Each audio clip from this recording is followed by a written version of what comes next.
ବଙ୍ଗୋପସାଗରରେ ଯୋଡ଼ା ବାତ୍ୟା ହେଲେ ପଡ଼ିବନି ଓଡ଼ିଶା ଉପରେ ବଡ଼ ପ୍ରଭାବ। 30 ଡିସେମ୍ବର 2 ତାରିଖ ଭିତରେ ଦକ୍ଷିଣ ଓଡ଼ିଶାରେ ହାଲୁକା ବର୍ଷା ସମ୍ଭାବନା। ଏବେ ସମୁଦ୍ରରେ ଦୁଇଟି ସିଷ୍ଟମ ସକ୍ରିୟ ରହିଛି। ତେବେ ଦକ୍ଷିଣ ଆଣ୍ଡାମାନ ସାଗରରେ ସୃଷ୍ଟ ଗଭୀର ଅବପାତ ପଶ୍ଚିମ ଉତ୍ତର ପଶ୍ଚିମ ଦିଗକୁ ଗତି କରି ବାତ୍ୟା ରୂପ ନେଇଛି।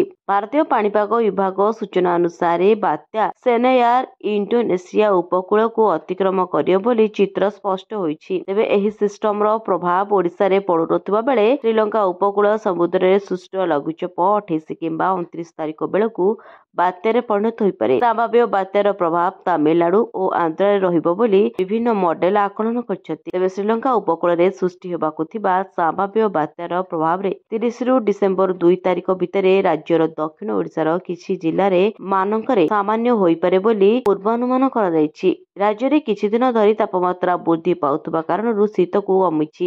ଦୁଇଟି ସିଷ୍ଟମ ଆକ୍ଟିଭ କାରଣରୁ ବାୟୁମଣ୍ଡଳରେ ବଙ୍ଗୋପସାଗରରେ ପ୍ରବେଶ କରୁଛି ଜଳୀୟ ବାଷ୍ପ।